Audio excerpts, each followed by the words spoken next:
A few years ago, I was offered a job at a manufacturing company in a neighboring city. It was the best opportunity I'd ever had, one I couldn't refuse. The position came with better pay, benefits, and the promise of growth, something I desperately needed after years of struggling.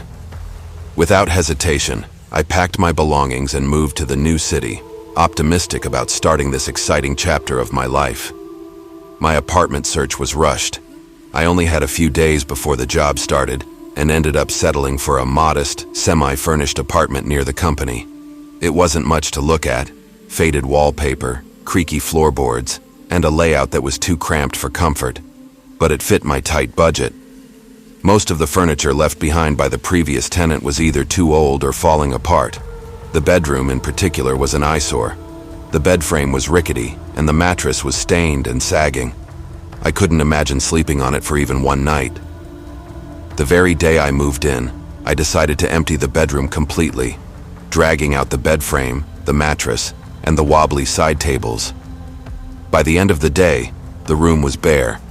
My priority was to find a decent bed frame, as I had already purchased a new mattress but had nowhere to put it. However, after covering the costs of the move, the deposit, and some essential appliances, I didn't have much left to spend. I visited several furniture stores over the next few days, but every bed frame I liked was way out of my price range. Frustrated, I turned to secondhand options and started browsing online. That's when I stumbled upon Craigslist. It wasn't a site I used often, but I'd heard stories about people finding great deals there. I scrolled through listing after listing, but most of the options were either broken, poorly photographed, or downright ugly. Just as I was about to give up, a particular post caught my eye: an old wooden bed frame in surprisingly good condition. The deep, rich brown of the wood gleamed in the photo, and its carved details gave it a vintage charm that I found appealing. Even better, the seller was asking for only $35. It felt too good to be true. I immediately sent the seller an email, asking if the bed frame was still available. To my surprise, he replied almost instantly, confirming that it was. He seemed friendly and eager to sell, which put me at ease. We agreed to meet later that evening at his home. He sent me his address, and I noted that it was about a 20-minute drive from my apartment. The rest of the afternoon passed quickly as I unpacked and tried to make my apartment feel less empty. By the time 5:30 rolled around, I was ready to leave. I grabbed some cash, locked the apartment, and set off, unaware that I was driving straight into one of the most terrifying experiences of my life. As I navigated through unfamiliar streets, the scenery began to change. The bustling city faded into a quieter, more desolate area. The buildings grew older and more spaced apart. I hadn't realized how isolated parts of the city could be. The road narrowed, flanked by skeletal trees that seemed to claw at the sky. The further I drove, the more uneasy I became. The address led me to a rundown neighborhood on the outskirts of the city. The houses were shabby, with peeling paint and overgrown yards. I pulled into the driveway of the seller's house and noted how eerily quiet it was. The house itself was small, with crooked shutters and a sagging porch. The front door was slightly ajar, and a dim yellow light spilled out into the twilight.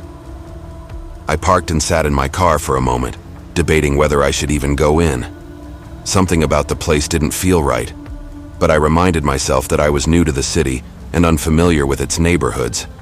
Maybe this was just an older area, I reasoned. After all, the seller had seemed polite in his emails. I got out of the car and approached the door, my footsteps echoing on the cracked concrete. I rang the doorbell and waited. Moments later, the door creaked open, and the man stepped into view. He was tall and broad-shouldered, with thinning hair and a weathered face. He wore a dark jacket, and his expression was friendly, almost too friendly. His smile was wide, showing teeth that were slightly yellowed, and his eyes had a gleam that unsettled me. "You must be here for the bed frame," he said, his voice warm and welcoming. I nodded, forcing a smile. "Yes, that's right." "Come on in," he said, stepping aside. "It's upstairs. I'll show you." Reluctantly, I followed him into the house. The interior was dimly lit, and the air smelled stale, like it hadn't been aired out in years. The walls were lined with faded wallpaper, and the floor creaked ominously underfoot. I couldn't help but notice how cluttered the place was. Stacks of newspapers, mismatched furniture, and dusty knickknacks filled every corner. He led me up a narrow staircase that groaned with every step. The hallway at the top was even darker, the only light coming from a single bulb that flickered weakly. "This way," he said, gesturing to a room at the end of the hall. When I stepped inside, I froze. The room wasn't empty like I'd expected. It looked lived in. There was a chest of drawers, a pair of bedside tables, and clothes scattered across the floor. The bed frame I'd come to see wasn't bare. It had a mattress on it, complete with sheets and a blanket. "I just want the frame," I said quickly, my voice tinged with confusion. The man smiled again, but this time, it didn't reach his eyes. "Of course," he said. "We can strip it down and carry it out together." Something about his tone put me on edge. I nodded hesitantly, glancing around the room. Everything about this situation felt wrong, but I couldn't pinpoint why. "Before we get started," he said, his voice suddenly cheerful, "how about a drink?" I opened my mouth to decline, but before I could respond, he disappeared down the hall. Moments later, he returned with 2 glasses of beer. He held one out to me, his smile stretching wider. "No, thank you," I said, trying to keep my voice steady. His smile faltered. For a moment, his expression darkened, and his eyes narrowed. Then, he leaned closer and said something that made my blood run cold. "Why don't we act like we're together? Just for tonight. No one will know." I stared at him, stunned. My heart began to race as I realized the gravity of the situation. I was alone in a strange house with a man who was clearly unhinged. "I'm just here for the bed frame," I said firmly, trying to mask my fear. The man's smile vanished, replaced by an angry scowl.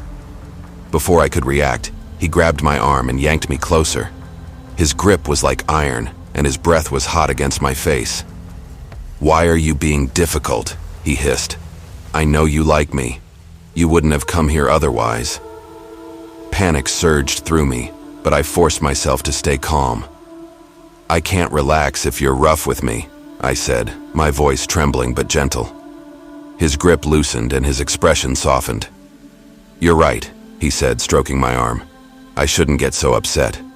You just make me crazy sometimes." He released me and stepped back, looking thoughtful. "You don't like beer, do you? You're more of a wine person. Wait here. I'll get you a glass." As soon as he turned and left the room, I bolted. I ran down the stairs as fast as I could, my heart pounding in my chest. Behind me, I heard him shout, his footsteps thundering after me. "Stop!" he yelled. "Come back!" I didn't look back. As I reached the bottom of the stairs, I heard a crash and a cry of pain. It sounded like he had tripped. Without wasting a second, I threw myself into my car, locked the doors, and sped away.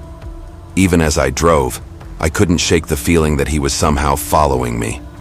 My hands trembled on the steering wheel, and every shadow on the road seemed to morph into his looming figure.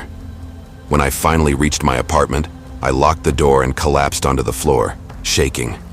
It took hours for the adrenaline to wear off, and even then I couldn't sleep.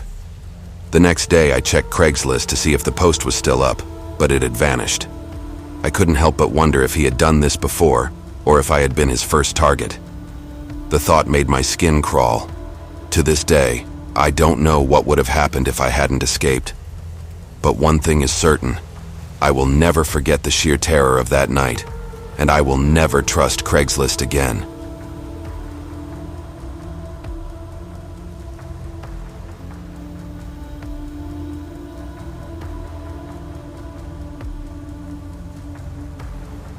My name is Laura, and I live in a quiet town in Missouri, USA. I'm a single mother raising my 8-year-old son, Michael. Our life has always been simple but full of love. I work hard to provide for him, and though it isn't always easy, I wouldn't trade our little family for anything in the world. But 2 months ago, something happened that changed everything. A series of events so terrifying that even now, I can't sleep without checking every lock twice and peering through the windows. Michael's 8th birthday was approaching, and for months he'd been asking for one thing, a PS5. He'd seen it in commercials and at friends' houses, and every time his face would light up with longing. I knew it was expensive, and as a single mom, money was always tight. But I wanted to make his birthday special, so I started saving every penny I could. I cut back on small luxuries, no more takeout, no more new clothes for myself. And slowly, I managed to scrape together enough for the console. A few weeks before his birthday, I ordered a PlayStation 5 bundle from Amazon. It came with several games, including FIFA 20, God of War, and Madden. I scheduled the delivery for his birthday morning, imagining the look of pure joy on his face when he opened the door to find his dream gift waiting. The big day finally arrived. I woke up early to prepare cupcakes for breakfast, Michael's favorite. When he stumbled sleepily into the kitchen, I greeted him with a loud, "Happy birthday," and a tray of cupcakes. His smile lit up the room, and he eagerly devoured the treats, completely unaware of the bigger surprise waiting for him. Around 10 a.m., I heard the rumble of a van pulling up outside. I peeked through the window and saw an Amazon delivery van parked in front of our house. My heart raced with excitement. "Michael," I called, "can you open the door? I think your birthday present is here." Michael ran to the door, his face glowing with anticipation. I stayed back, wanting to watch his reaction.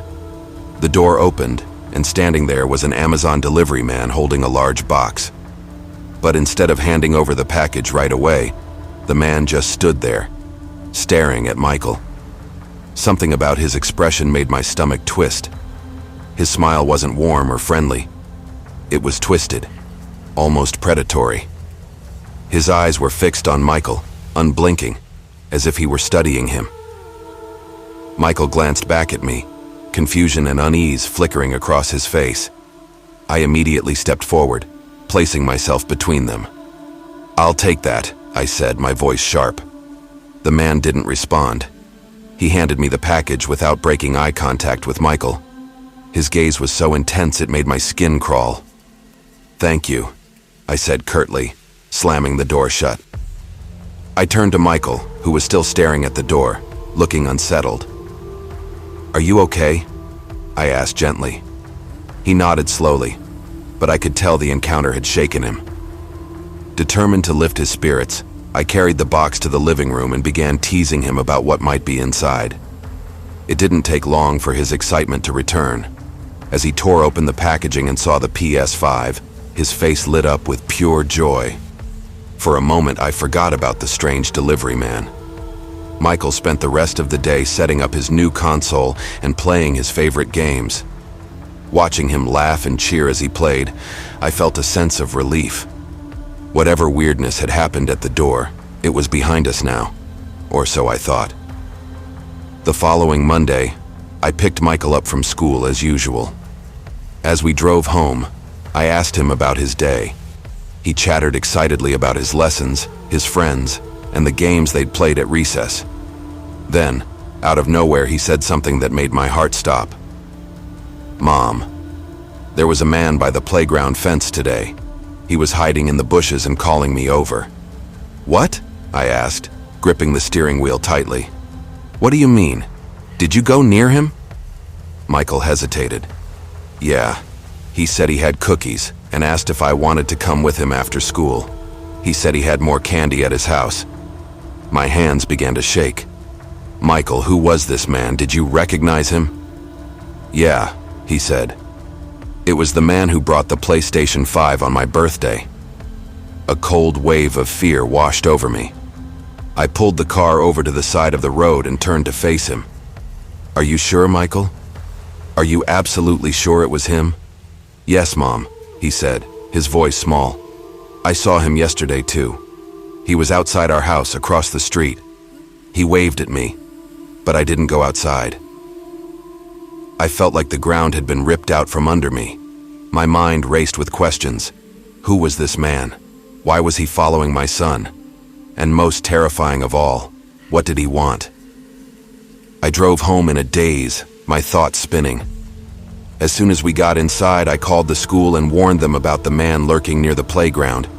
Then I called the police, describing the man and the incidents. Finally, I contacted Amazon, demanding they identify the delivery man. I threatened legal action, insisting they take responsibility for hiring someone who could endanger children. The next 2 weeks were a blur of anxiety. I kept Michael home from school, too terrified to let him out of my sight. I checked the locks on our doors and windows multiple times a day, and every night I patrolled the house, peering out into the dark streets for any sign of the man. Then, one night, the nightmare escalated. It was a Wednesday, a little after midnight. I had just finished checking on Michael, making sure he was safe and sound in his bed. I went to the kitchen to get a glass of water, trying to calm my frayed nerves. That's when I heard it, the faint sound of a door handle rattling. I froze, my heart pounding. Slowly, I turned my head toward the back door. Through the glass, I could see a dark figure standing outside, trying to open the door. My breath caught in my throat. For a moment, I was paralyzed with fear. Then adrenaline kicked in. I grabbed the largest knife I could find and backed into the corner, my hands trembling as I dialed 911. "I think someone's trying to break into my house," I whispered into the phone.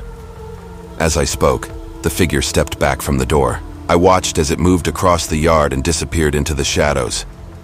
Moments later, I heard the roar of an engine and saw a car speeding away down the street. The police arrived quickly, but by the time they searched the area, the man was long gone. They reassured me they would patrol the neighborhood more frequently, but it did little to ease my fear. For weeks, I lived in a state of constant terror. Every creak of the floorboards, every shadow outside the window sent me into a panic. I barely slept, and when I did, I dreamed of dark figures lurking in the corners of my home. The PS5 now sits in Michael's room, untouched. He no longer plays it, and I can't bring myself to look at it without feeling a wave of dread. That man, the delivery man, is still out there somewhere. I don't know if he'll come back, but the thought haunts me every day. This experience has changed me forever. I used to feel safe in my little town, but now I can't let my guard down. Every stranger feels like a potential threat, every knock on the door a prelude to danger. All I wanted was to make my son's birthday special. Instead, I opened the door to a nightmare I may never escape.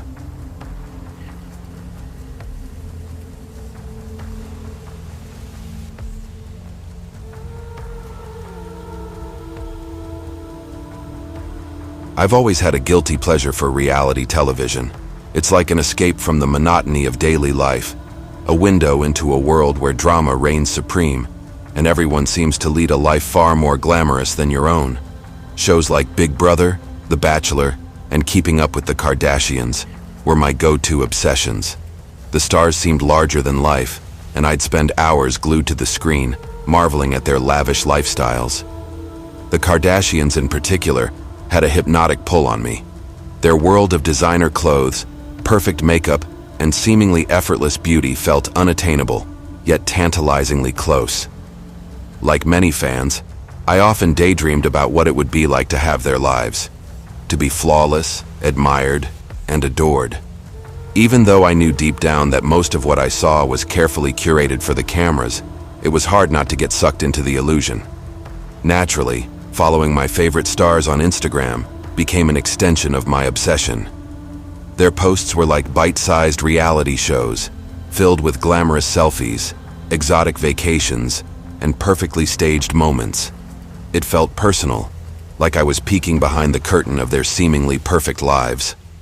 But there was one thing I couldn't ignore: their incredible physiques. Every photo seemed to flaunt their toned abs, long legs, and tiny waists. I knew a lot of it was Photoshop and filters, but that didn't stop me from envying them. I found myself constantly comparing my reflection to their images, wishing I could look half as good. In 2015, my obsession with these picture-perfect influencers collided with my own insecurities in a way I never expected. It started innocently enough, just another Instagram post that caught my eye. One of my favorite reality stars, who I'd been following for years, had uploaded a jaw-dropping selfie. She was lounging by a pool in a bikini, holding a glass of iced tea. Her caption read, "Like this or more fabulous. My secret is right in my hands." I paused, my thumb hovering over the screen. She looked incredible. Her waist was impossibly small, her abs perfectly defined. Just a few weeks earlier, paparazzi had snapped unflattering photos of her looking noticeably heavier, sparking cruel headlines and internet gossip. Yet here she was now, glowing and gorgeous, as if those photos had never existed.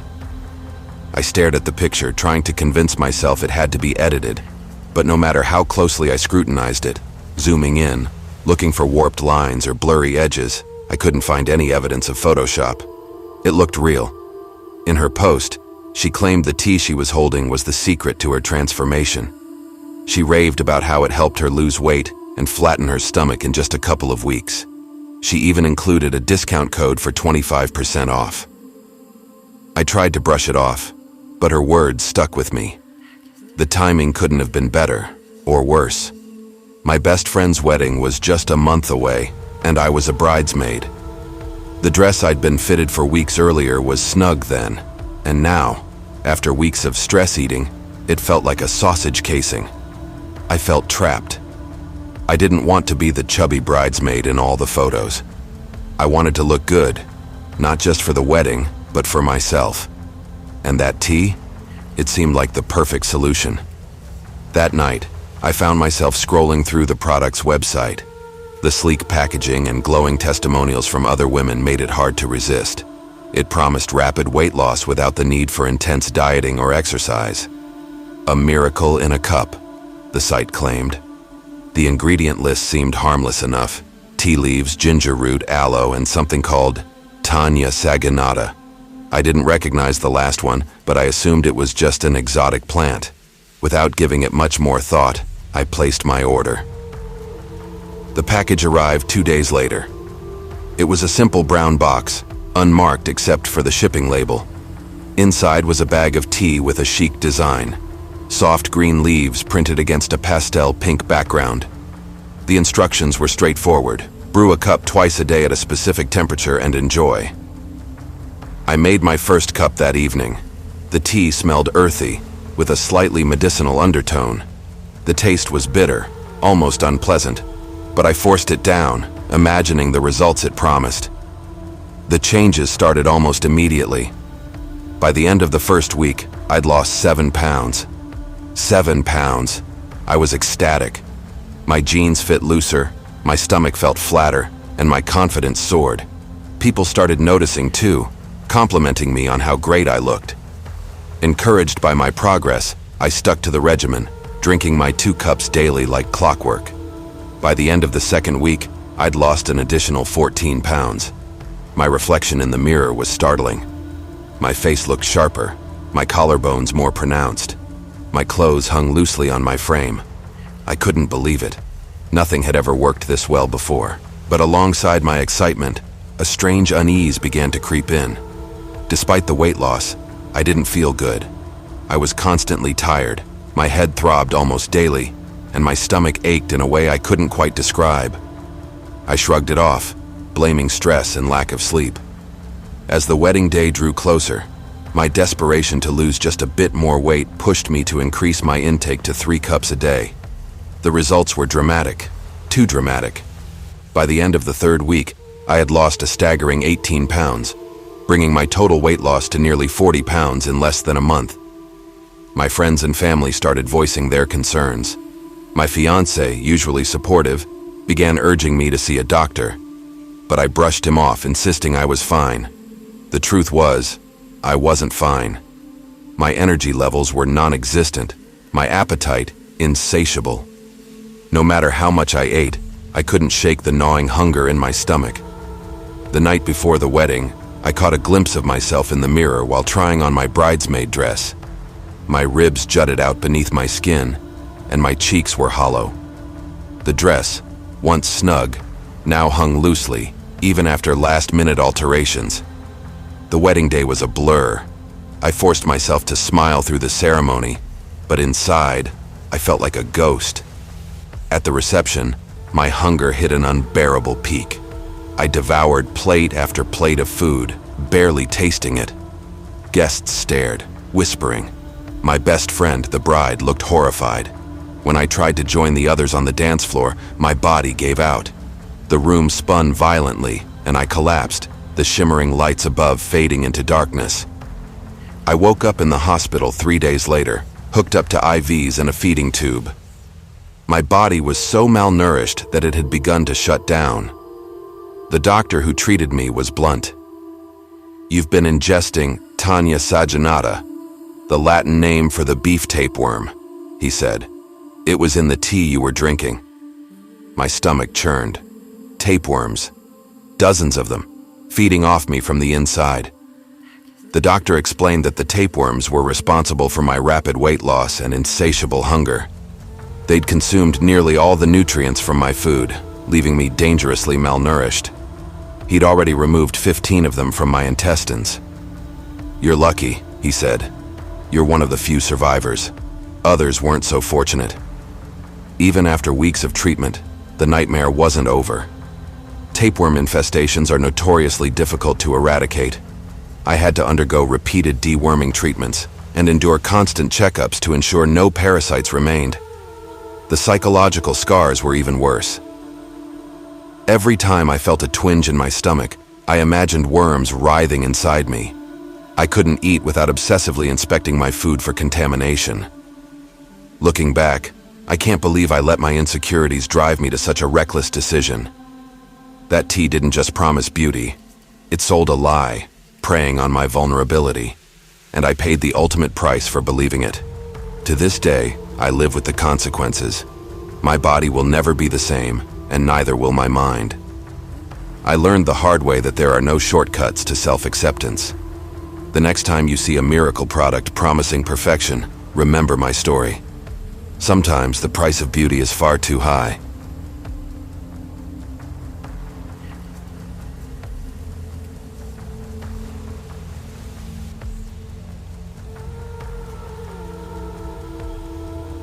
My name is Anna, and this story takes place in 2012, the year I decided to take one of the biggest steps in my life. I was 22 years old, full of ambition and a longing for independence. The idea of finally moving out of my parents' house had been brewing in my mind for months. Like most young adults, I wanted freedom, a space that was mine alone, where I could build my life without constantly feeling like I was under a microscope. The transition, however, wasn't easy. Financially, I wasn't exactly stable. I had just enough saved up to afford a modest apartment, but other essentials, furniture, appliances, even groceries, felt like an insurmountable challenge. Still, I was determined. I came up with what I thought was a clever plan, selling off old belongings to make extra cash. Craigslist was the obvious choice. Back then, it was the go-to platform for buying and selling almost anything. I'd used it a few times before, both as a buyer and a seller, and I'd never had an issue. In fact, I trusted it completely. It felt like a community-driven platform where you could connect with people in your area and find exactly what you needed. I'd heard the occasional story about scams, but I brushed those off as rare occurrences that couldn't possibly happen to me. I listed several items for sale, including my old PC. It was still in good condition, and I figured it would be one of the first things to sell. Sure enough, the next day, I received an email from someone interested in buying it. The buyer introduced herself as Megan. Her email was polite and straightforward. She said she was looking for a computer for her younger brother and was willing to pay the asking price without haggling. That was rare in itself, and it put me at ease. We exchanged a few emails, and she seemed genuinely interested. We agreed to meet at my house the next morning at 11 a.m. so she could test it out before finalizing the purchase. Looking back, I realize how naive I was to share my address with a stranger so easily. At the time, though, it didn't feel like a risk. I had no reason to think anything would go wrong. The following morning, I woke up early, even though I didn't have work that day. I was excited about the sale and wanted to make sure everything was ready. I spent the morning tidying up, organizing the space, and setting up the PC in the living room so Megan could test it easily. By 11 a.m., I was waiting by the window, watching for any sign of her arrival. The minutes ticked by, and my anticipation began to wane. At 11:15, I checked my email, thinking maybe she'd sent a message saying she was running late. There was nothing. I felt a small pang of disappointment but decided to be patient. People run late all the time. By 11:45, though, I was starting to feel frustrated. Just as I was about to give up and move on with my day, I noticed a car slowly approaching my house. It was an older model sedan, dark blue and nondescript. The car pulled up to the curb directly in front of my house and idled there. I paused the TV and stood by the window, watching closely. Several minutes passed, but no one got out of the car. I felt a flicker of unease. Maybe they were looking for the right house, I thought. But the longer the car sat there, the more unsettling it became. I couldn't see the driver clearly through the glare on the windshield, but I could tell someone was inside. The engine continued to hum, and the car didn't move an inch. Finally, after what felt like an eternity, the car pulled back onto the road and drove away. I stood there, staring after it, a sinking feeling settling in my stomach. Was that Megan? If it was, why hadn't she come to the door? The whole situation felt off. I sent her a follow-up email, asking if she was still planning to come, but I never got a response. By that point, I was more annoyed than anything. I'd wasted half my day waiting for someone who couldn't even bother to send a cancellation email. I decided to put it behind me and get on with my day. The rest of the day passed uneventfully. I had lunch, watched some TV, and even took a nap. By evening, I had completely forgotten about Megan and the strange car. I went to bed early that night, around 9 p.m., since I had work the next morning. I fell asleep quickly, the comfort of my warm bed lulling me into a deep sleep. A sudden noise jolted me awake. At first, I wasn't sure what had woken me. I lay there in the dark, listening intently. The house was silent, except for the faint ticking of the clock on my nightstand. When I glanced at it, I saw that it was only 11 p.m., barely 2 hours since I'd gone to bed. I closed my eyes, trying to drift back to sleep, but then I heard it again. A faint thumping sound, almost rhythmic. My eyes snapped open and my heart began to race. The sound was coming from downstairs. At first I told myself it was nothing. Maybe it was the wind rattling a loose window or the old pipes making noise. But then it came again, louder this time. It wasn't random. I sat up in bed, every nerve in my body on edge. The sound continued, steady and deliberate, like someone knocking, or worse, trying to break in. Gripping the bronze trophy from my nightstand, a relic from my high school days, I crept out of bed. My hands trembled as I made my way to the top of the stairs, peering down into the darkness below. The thumping grew louder as I descended. It was coming from the back of the house, near the kitchen door. When I reached the kitchen, I stopped in my tracks. Through the dim light filtering in from the street outside, I could see a figure standing at the back door. He was tall, almost unnaturally so, and broad-shouldered, his silhouette looming in the doorway. He was pounding on the door, each hit reverberating through the house. My breath caught in my throat as I froze, watching him. Then, as if sensing my presence, the figure stopped abruptly. He turned his head slowly toward the kitchen window. My blood turned to ice as his face pressed against the glass. His eyes scanned the room, dark and predatory. When his gaze locked onto mine, it felt like my heart stopped beating. I screamed. A raw, primal sound that shattered the silence of the house. The figure jerked back, startled, and for a moment, I thought he might break the glass and come inside. But then he turned and bolted, disappearing into the backyard. Still screaming, I ran to the living room, fumbling for my phone. My hands were shaking so badly that it took me several tries to dial 911. The police arrived quickly, but by the time they got there, the intruders were long gone. They found evidence of tampering on the back door and scratches on the window frame. It was clear that whoever had been outside had been trying to break in. I told the officers about Megan and the Craigslist listing, convinced that the two were connected. But without concrete evidence, there wasn't much they could do. The incident left me shaken to my core. For weeks, I lived in constant fear, jumping at every sound and obsessively checking the locks on my doors and windows. I installed security cameras, reinforced all the locks, and even bought a gun for protection. But no matter how many precautions I took, I couldn't shake the feeling of vulnerability. I never used Craigslist again.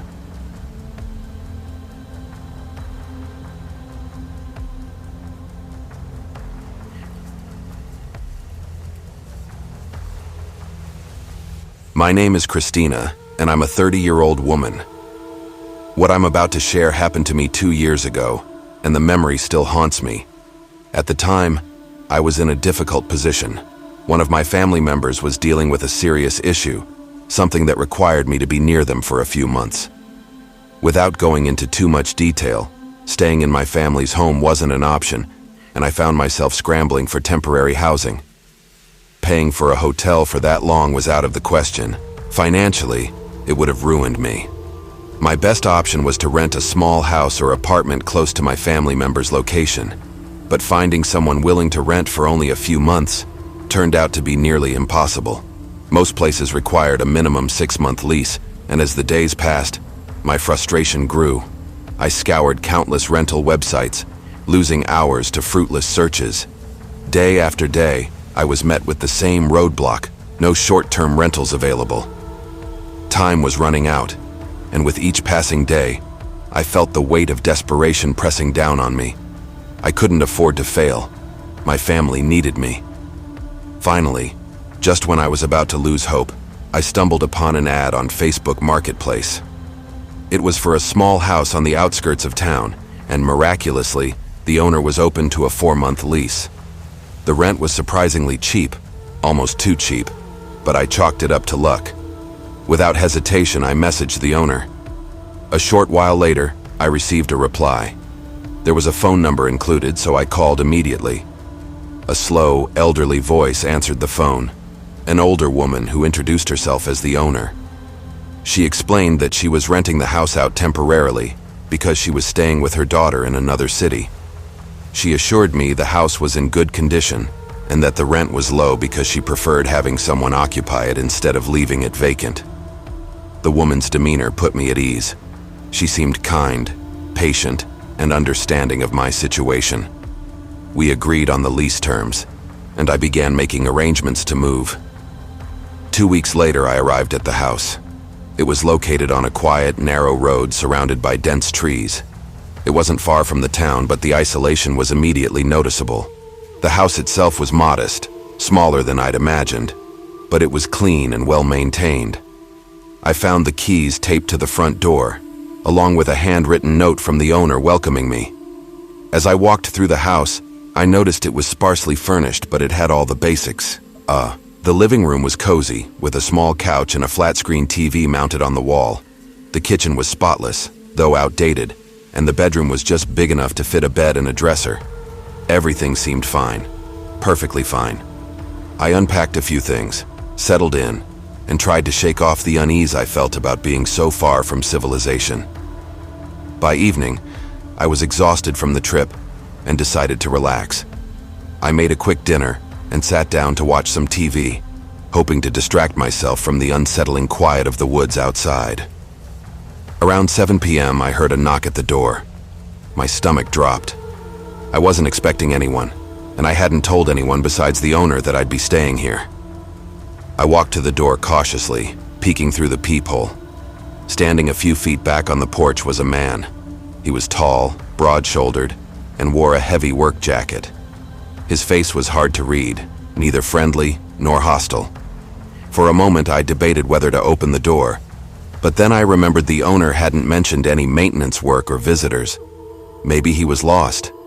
I cracked the door open just enough to see him. "Can I help you?" I asked, trying to sound calm. "I'm here to clean the chimney," he said flatly, gesturing to a truck parked in the driveway behind my car. Something about his tone set me on edge. It wasn't just what he said, but how he said it, cold, detached, and matter-of-fact. It's a little late for that, isn't it? I replied, glancing at the time on my phone. It was nearly 7:30 p.m. Who schedules chimney cleaning this late? He shrugged. This is when it was scheduled. I hesitated, feeling torn. On one hand, he seemed like he might be telling the truth. On the other, nothing about this felt right. I need to check with the owner, I said, closing the door slightly. I texted and called the woman, but she didn't respond. I looked back at the fireplace. It didn't even seem dirty. When I returned to the door, my heart nearly stopped. The man was now standing inches away, his face far too close to the door. I jumped back, startled. "I'm sorry, but I can't let you in right now." Before I could finish, he pushed against the door. Not hard, but firm enough to keep it from closing. "I'm on a tight schedule," he said, his voice colder now. "I need to get started." Panic surged through me. This wasn't normal. His size and demeanor screamed danger, and I was completely alone in the middle of nowhere. "Just give me another minute," I said, trying to sound calm, though my voice betrayed my fear. I tried to close the door again, but his hand stayed firm, keeping it open. At that moment, I knew I was in trouble. Reluctantly, I stepped aside and let him in, my mind racing. He carried a large, heavy bag slung over his shoulder. It looked too big for chimney tools, and I couldn't shake the feeling that whatever was inside wasn't meant for cleaning. As he followed me toward the fireplace, I realized how dire my situation was. This man could overpower me in an instant, and there was no one around to hear me scream. When we reached the fireplace, I pointed to it and said, "Do you see that in there?" The moment he leaned forward to look, I bolted. I sprinted to the door, grabbing my car keys from the table. I could hear his heavy footsteps thundering behind me, but adrenaline carried me forward. I yanked the door open, slammed it shut behind me, and locked it just as he reached it. He started pounding on the door, yelling obscenities, but I didn't stop to listen. I jumped into my car, started the engine, and threw it into reverse. As I backed out, my bumper hit his truck, but I didn't care. I sped down the dirt road, my hands shaking so badly I could barely grip the wheel. It wasn't until I reached the nearest supermarket that I finally stopped. Inside, I begged the store's security guard to call the police. When officers arrived, I told them everything. By the time we returned to the house, the man and his truck were gone, but the front door had been smashed open, likely with an axe they found lying in the living room. The police told me I'd done the right thing by leaving. They suspected the man had planned this, knowing the house was a temporary rental and that the occupant wouldn't question his claim about the chimney. I never returned to that house. The owner refunded my money and apologized profusely, but it didn't matter. I couldn't shake the fear that I'd narrowly escaped something terrible. To this day, the man was never caught. And every time I hear a knock on the door, I'm reminded of how close I came to becoming a statistic.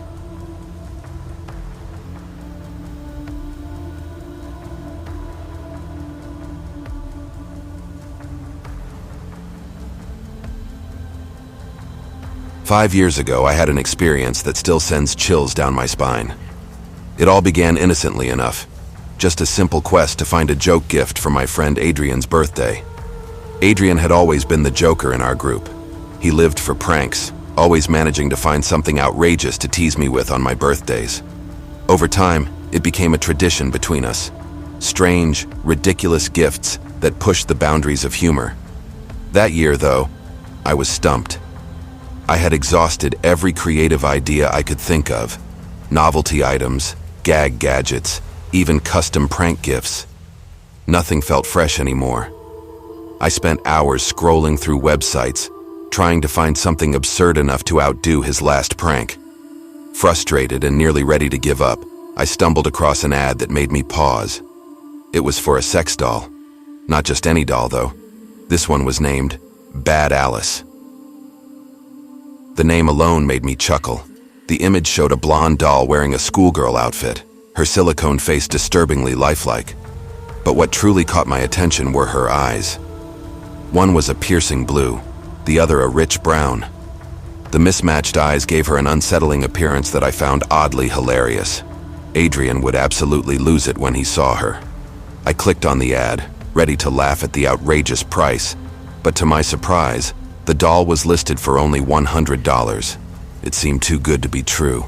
Most similar products were priced well into the thousands. My first thought was that this must be a defective or discontinued model. Maybe the factory was trying to get rid of them.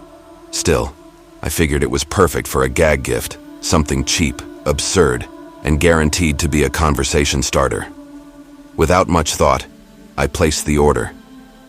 Adrian's birthday was still weeks away, so I wasn't in any rush. I didn't even pay for expedited shipping, expecting it to arrive closer to the date. The next morning, as I sipped my coffee and prepared for work, I heard a knock at the door.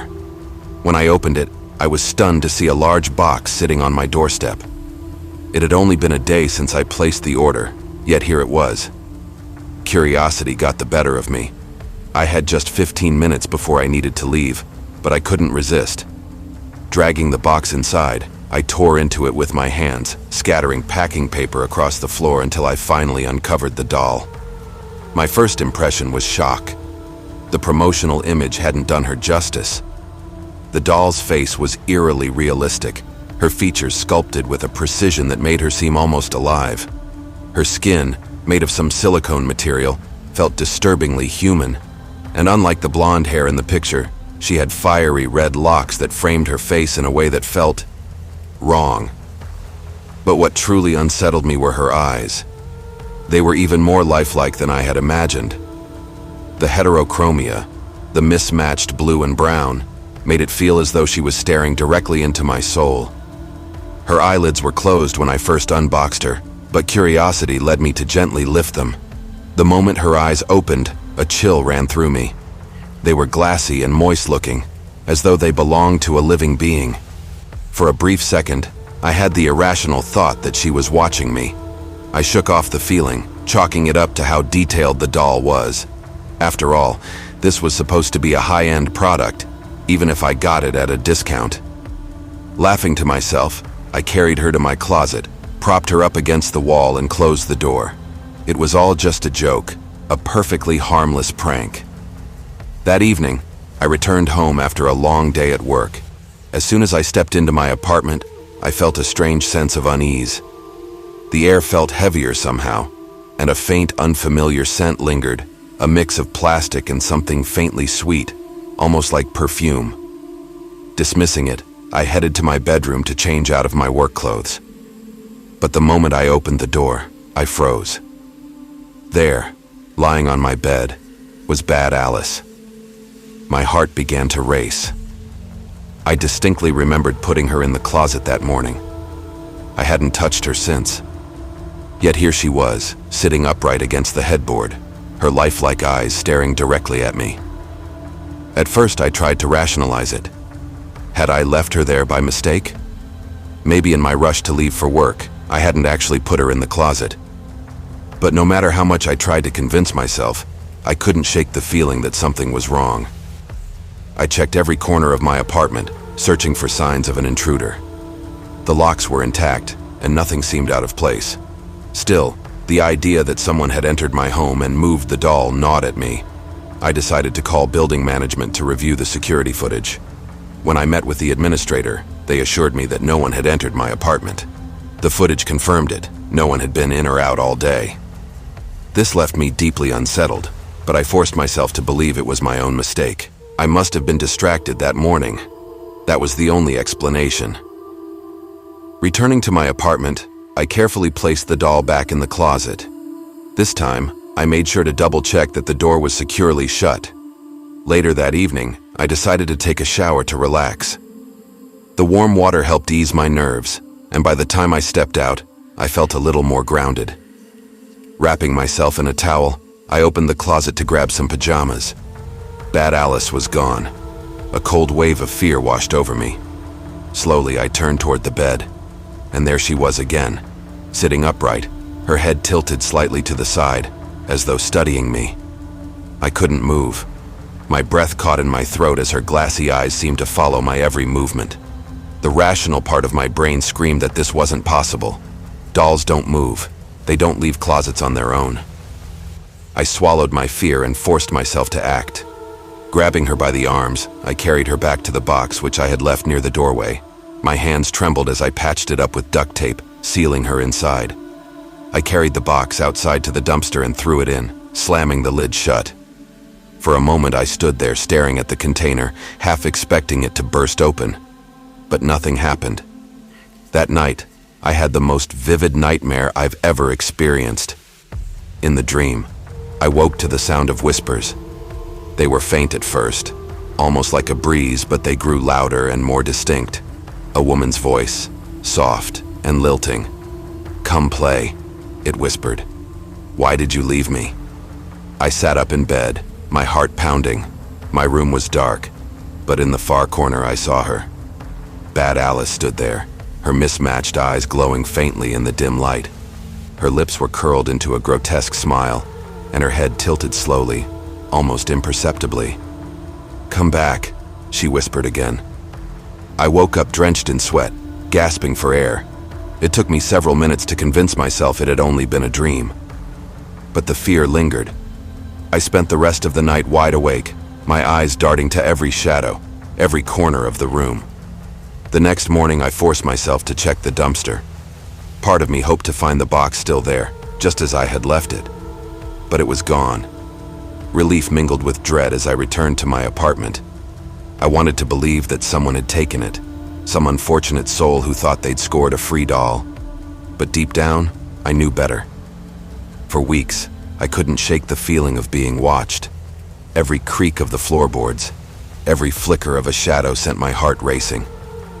I avoided looking into mirrors, afraid of what I might see reflected behind me.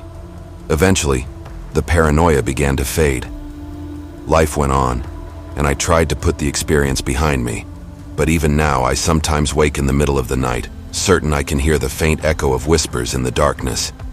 If you ever see an ad for a doll called Bad Alice, don't click it. Don't let her into your home. Some things aren't meant to be owned.